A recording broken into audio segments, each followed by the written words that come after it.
साल 2025 कड़ाके की सर्दी और हरिद्वार में इस समय सियासी पारा पूरी तरह से गर्म है और आप देख सकते हैं निकाय चुनाव को लेकर पूरी तरह से रणनीति तैयार हो चुकी है। इधर कांग्रेस के हमारे साथ पदाधिकारी हैं और कांग्रेस की अभी एक महत्वपूर्ण बैठक संपन्न हुई है जहां सभी कांग्रेसी एकजुट हैं।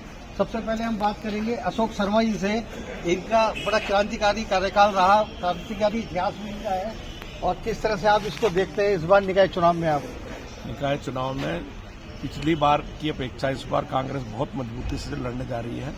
उस समय तो जो है हमारे वार्ड पार्षद कम आ पाए थे और हमारी महापौर जी इस समय विजयश्री प्राप्त की थी उन्होंने, लेकिन अब जो हमारे कार्यकाल में अच्छे कार्य हुए और उन वजह से और महापौर जी की सादगी की वजह से इस तरह से हमारे कार्यकाल में जो है 500 बेड का हॉस्पिटल बना है जगजीतपुर में, है ना, और निगम ने 500 बीघा जमीन दी थी उस पर बना है। और भूपतवाला में एक मांग चली आ रही थी उत्तरी हरिद्वार के लोगों की कि वहाँ पर अस्पताल बनाया जाए, तो वहाँ पर भी अस्पताल बनकर तैयार हो गया है जो संचालित है। इसी तरह जगजीतपुर में मेडिकल हॉस्पिटल भी है और अस्पताल भी है, दोनों ही, मतलब मेडिकल कॉलेज भी है और वो भी है।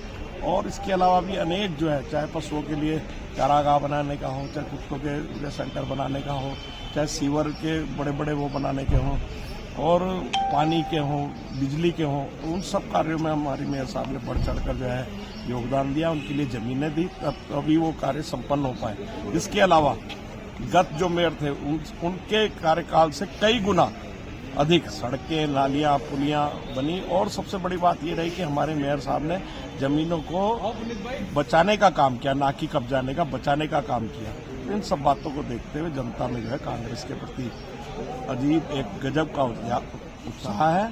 और जहाँ तक मैं कनखल को हम समझते थे और शहर भी कहता है कि कनखल एक भाजपा का गढ़ बना हुआ है, तो इस बार कनखल में बहुत ही ज़्यादा मजबूती कांग्रेस को मिली हुई है और कनखल के अधिकतम वार्ड हम समझते हैं हम जीतने जा रहे हैं। अगर कनखल मजबूत रहेगा तो उत्तरी हरिद्वार हो, चाहे मध्य हरिद्वार हो या ज्वालापुर हो, इन क्षेत्रों में तो पिछली बार भी हमको जो है अच्छे पार्षद भी मिले थे और वोट भी मिला था। तो अगर कनखल मजबूत होगा तो मैं समझता हूँ कि पूरे शहर में ही जो है हम मजबूत होंगे और जो है हम भारी बहुमत से कांग्रेस इस बार विजयश्री पुनः प्राप्त करेंगे। राजवीर जी, किस तरह से कांग्रेस निकाय चुनाव में मदन कौशिक जी भाजपा को किस तरह परास्त करेगी? देखिए, जैसा कि सर्वविदित है कि 23 जनवरी को हमारा नगर निगम और नगर पालिका के चुनाव संपन्न होने जा रहे हैं, उसी की रूपरेखा को बनाने के लिए आज हमने एक शहर के जो मौजूद लोग हैं उन सबको लेकर यहाँ पर एक बैठक आहूत की, जिसमें हम अपने 60 के 60 पार्षदों को जिताने के लिए और मेयर को जिताने के लिए हमने एक रणनीति तय की है। उस रणनीति के तहत हम आगे बढ़ेंगे और हमारे पास अनेक मुद्दे ऐसे हैं जो भाजपा के खिलाफ है। आज कॉरिडोर को लेकर जिस तरह से लोग आक्रोशित हैं, चिंतित हैं, उसको लेकर कांग्रेस जिस तरह से सड़कों पर है, यह सर्वविदित है, जनता जानती है। मेयर साहब प्रतिनिधि ने अभी आपके समक्ष कुछ बातें रखी। अभी हमने जो हॉस्पिटल जगजीतपुर में दिया, मेडिकल कॉलेज दिया, ये एक मिसाल है, ये हमारी देन है, ये हमारी मेयर साहिबा ने वो जगह हॉस्पिटल के लिए प्रोवाइड कराई।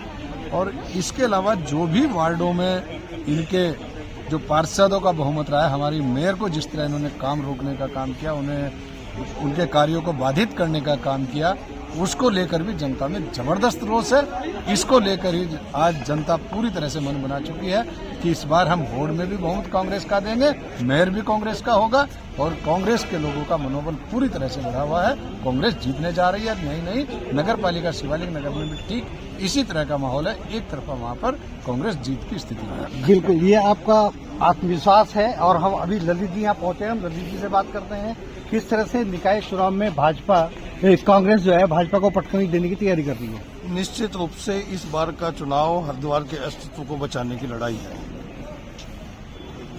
आज जिस प्रकार भारतीय जनता पार्टी खासकर हिंदुओं के तीर्थ स्थानों को निशाना बनाकर उनकी जो पौराणिकता है, जो उनकी धार्मिक अस्तित्व है, उसको मिटाने का काम कर रही है, ये जो है आपके विकास के नाम पर, वास्तव में हरिद्वार की जनता को एक मत होकर एक साथ कंधे से कंधा मिलाकर उस चीज का विरोध करना है। और जनता निश्चित रूप में बड़ी चिंतित है।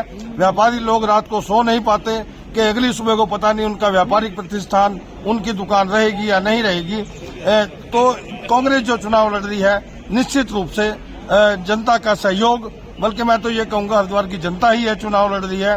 और इस भारतीय जनता पार्टी को इस बार सबक सिखाने का काम कांग्रेस पार्टी और हरिद्वार की जनता करेगी। कांग्रेस में जिस तरह से चुनाव प्रत्याशियों के नामांकन प्रत्याशियों की घोषणा होने के बाद से विरोध के स्वर फूटे हैं, इसको आप किस तरह से देखते हैं? नहीं, निश्चित रूप से ऐसा होता है, सभी की इच्छाएं, सबकी आवश्यकताएं पूरी नहीं हो सकती और कुछ लोग अति महत्वाकांक्षी होते हैं। निश्चित रूप से उन्होंने तैयारी भी कर रखी होती है, तो अपने विचार रखने का या अपना मत प्रकट करने का अधिकार प्रत्येक को है। और अगर किसी को ऐसा लगता है कि उसके साथ अन्याय हुआ है तो वह निश्चित रूप से इधर उधर हाथ पांव मारता है। आप मानते हैं कि कांग्रेस इस बार जो है चुनाव बहुत अच्छे तरीके से लड़ने जा रही है? निश्चित रूप से ये चुनाव कांग्रेस का नहीं है, ये चुनाव हरिद्वार की जनता लड़ रही है, हरिद्वार का व्यापारी वर्ग लड़ रहा है, हरिद्वार का बेरोजगार लड़ रहा है, हरिद्वार का अशिक्षित व्यक्ति लड़ रहा है ये चुनाव। और इसलिए ये चुनाव छोटा चुनाव नहीं है, ये हरिद्वार के अस्तित्व की लड़ाई है।